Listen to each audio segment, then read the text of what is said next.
honored now to welcome His Excellency the President of Rwanda, Paul Kagame. So please join me for a fireside chat.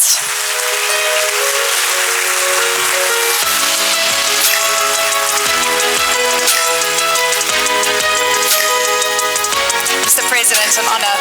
Thank you, sir. Please take a seat. I always feel very welcome here, and it's interesting to come at this time in the world. I mean, we've seen so many cycles, but I have to say, possibly nothing like this has ever happened in the global economy. And I'm wondering how you are looking at not only the short-term trends, the long-term trends, but also, we know the old adage, within every crisis there's always opportunity. And there's a lot of agency on the continent that we haven't seen before. So how are you weighing things up, and what do you think the moment calls for the African continent and for you in Rwanda? Well, thank you, Eleni, and welcome to Kigali. But let me take this opportunity to welcome and thank each one of the leaders here, heads of state, vice presidents, prime ministers, senior executives of different industries. I want to welcome you to Kigali and thank you very much for honoring our invitation and being here with us. Of course, I want to thank Amir and his team, Afurika, for having thought of this idea to bring people together in this manner that has been operational for a number of years. I want to appreciate the work they are doing, and also the comments Amir made earlier, which really encapsulate all that we need to say and maybe based on to do a number of things. So I thank you all for being here. Thank you very much. Now, back to the question. There will always be crises. I mean, we have had centuries of different things happening. We had slave trade, we had colonial times, then there are wars, then there are pandemics, then there are all kinds of things. They will happen all the time.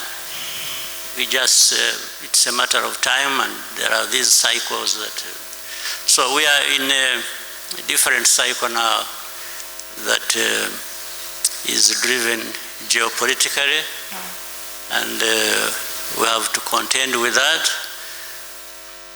But that also for Africa keeps being a reminder of our position. Where do we stand in this global positioning? And we have had many people contribute ideas and very accurately educating us what we need to do and what we need to be thinking about. But we can't stay there. We need to learn from this. We need to shape what we are doing for ourselves, and action should lead us in the right direction and how to deal with these crises. So, but for Africa, let me say, we have to leverage our competitive advantage, and there are a number of them. So why is Africa always at a disadvantage? When you look back, you see where Africa has been lacking this or that. But really why, when we have almost everything? If you look at in the area of green energy, and this continent is home to 60% of solar potential, 60%. is home to that. Africa is home to that. And if you look at the critical minerals that talked about, all of them, or the majority, are on the continent for making batteries and so on and so forth. And different powers are fighting over that. But Africa, that has a lot of that, is silent or losing most of it cheaply to those who have the power and have know what they want to do. Look at human capital. In terms of human capital, Africa has abundance of that. In fact, whether maybe by now already or in a few years to come, Africa will be having the largest middle class in the world. So how can we have these resources and then we are here wondering how to overcome some of the challenges that are brought by the geopolitics that we talk about, or the crises that we see happening in every... So we need to come together and do something about it. It's doing something about it. The rest we know. And Amir earlier on was talking about what we lose by not doing a number of things. I think we lose a lot more even by not doing what we have to do. And it's a really important point. It's time of action. And I have to say, you know, when you mentioned pandemics, there was a wake-up call, and we've seen so much shift and change. But, you know, watching what's been going on with the way African leaders have been approaching bad deals that are getting on their table. I mean, Zimbabwe, Zambia, as well as Ghana, saying no to mineral deals because it was about extraction in return for healthcare programs and so forth. And frankly, I'm sure a lot of you in the room know that you've been very vocal about the kind of bullying tactics, the coercive tactics that have been used by the West, specifically the US. And at this point in time, we know that Africa is still being viewed as a place where people can extract, but African leaders are saying no. Also threats about sanctions consistently, not only against African nations, but other countries. Rwanda yourselves are dealing with US sanctions since March this year with the issue regarding the DRC. Take me through how you're dealing with this new geopolitical tension where there's a belief that might is right and the big can control, you know, everyone else. Well, it's a crisis in a sense, but brought about by the same thing, Africa not leveraging our capacity, our potential, our, you know, energy of the people of our continent is just locked out there. And it's a situation where the powers that be are holding a whip in their hands. They're using a stick to beat up whoever they want to beat up in order to... They are no longer even hiding it. It's just in the open. It's like in the situation you're talking about, we have in the region of Congo and the other crises that also, in a way, involve Rwanda and other countries in our region. Yeah, sanctions, one has, first of all, are they justified? And it is not just in this case of Rwanda, but in other cases. Sometimes sanctions are just applied in a case of the one who provides less than the other. Yes, so it goes in the favor of the highest bidder. When somebody knows they will extract more from a certain place, they will be more favorable to that place, even if they are the ones in the wrong. Do you believe that all roads lead to mineral deals? Is that what you're saying? I mean, it is in the open. Yeah. I don't have to say much. And in some cases, to operate like in the very old days, there is a lot of cynicism in this. In the old days, the kings and so on and so forth used to give their in-laws, their children, powers to say, go and control something somewhere. And that's happening today here. Yeah. Yes, they just give somebody, say, go and get whatever you want to, and do whatever you want to do in that region. That is how Africa is treated. So these powers you see that come here lecturing people on democracy, human rights, and they are doing it with one arm, and the other, they are just taking away everything that people own. So, and this is what is critical. This is why Africa, leaders of Africa, some of whom are here, are brothers, and the CEOs and other Africans, I think we need to give ourselves value of some kind.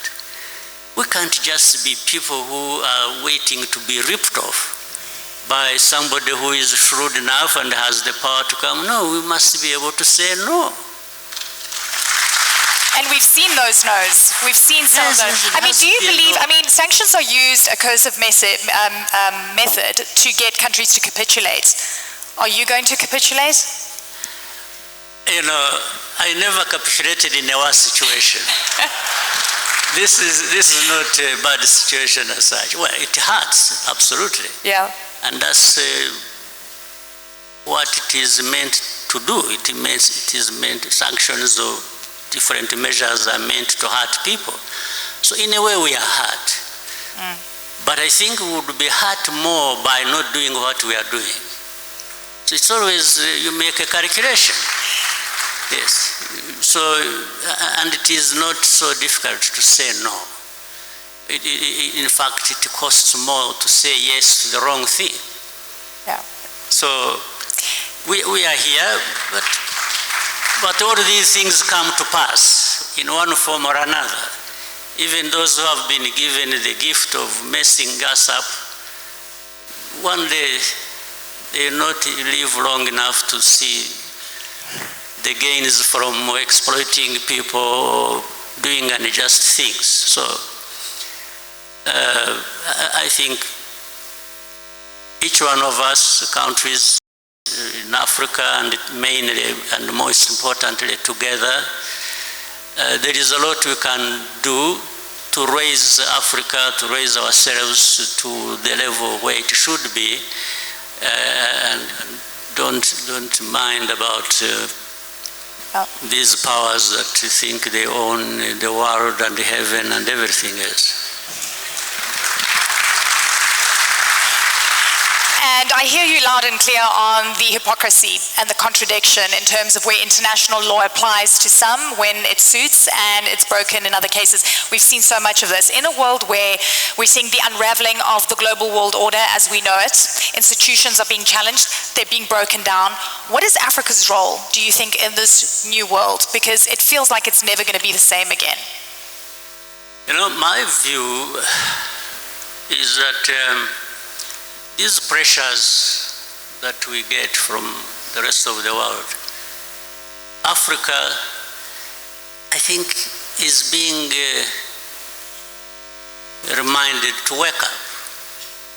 So the pressures are not entirely bad. I think they force Africa to look within for what we have, to actually do what we need to do, to find a good place for us in this world of those injustices and other challenges. So Africa, looking within, and we have a lot to bring to bear on dealing with these challenges, I think we can succeed. But above all, we need to work together and move away from saying what we know, because there is a lot we know and there is a lot we talk about, but we need to do a lot more based on that. The private sector, I want to talk about scaling up or failing. You engage a lot with the private sector. Rwanda is such a prime example of incredible, I mean, we cover so many stories here. I mean, you're just seeing like hotbed of fantastic growth. But where do you think the private sector is going wrong from reaching that level and becoming African champions and really truly scaling up? I think private sector is doing a good job. In fact, it is ahead of the public sector.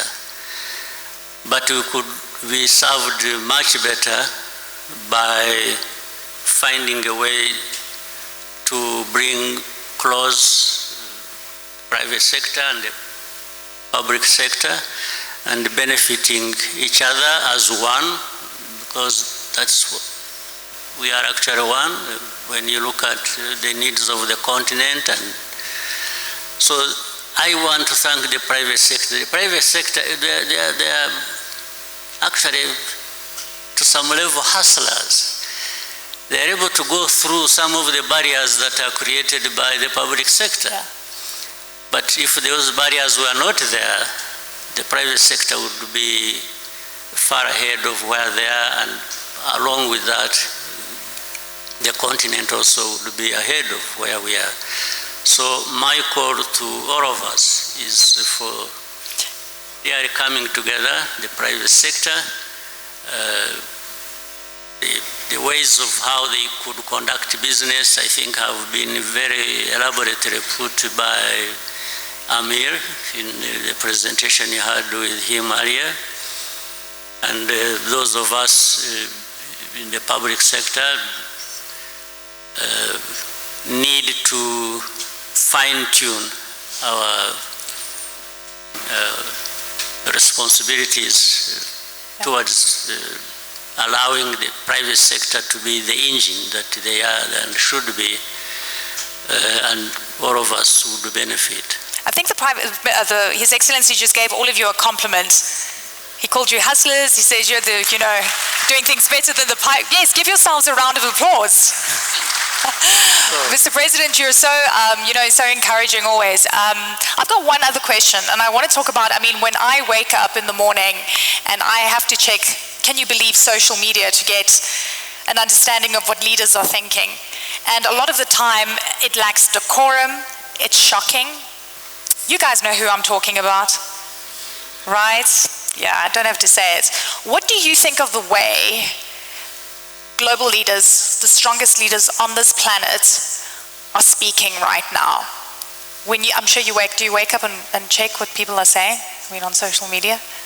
Do you get shocked? What shocked you the most?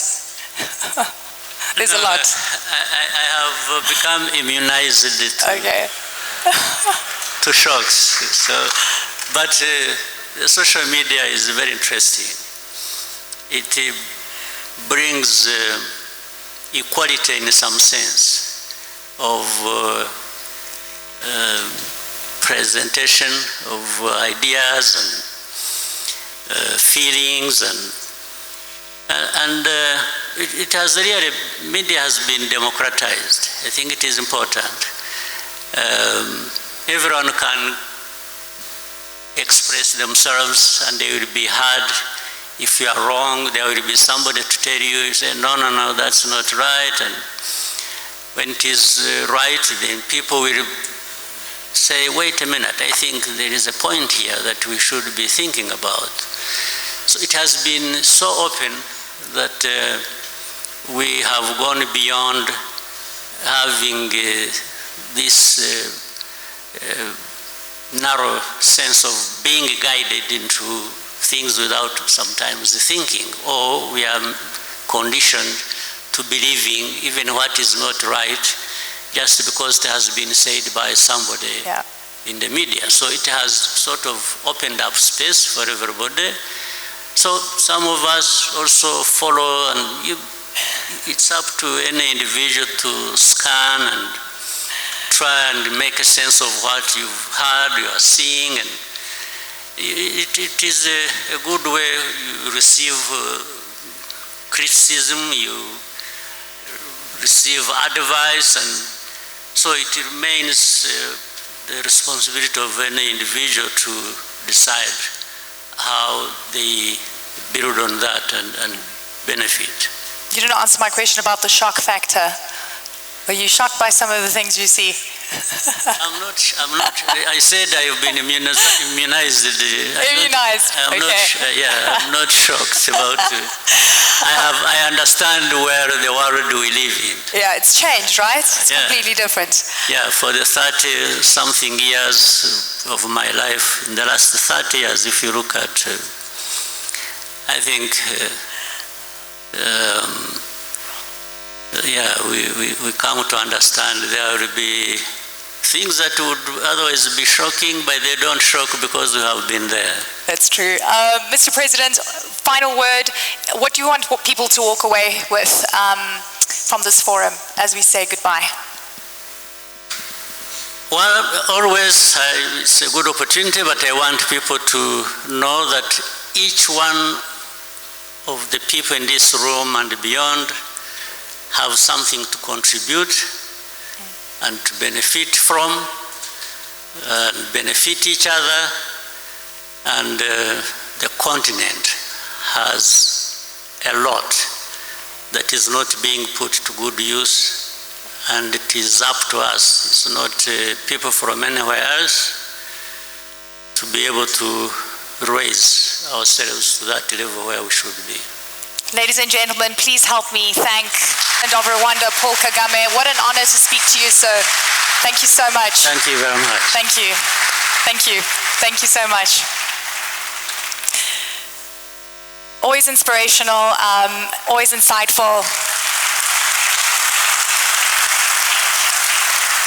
And by now, a lot of you will know that I've been advocating for you guys to stay a couple more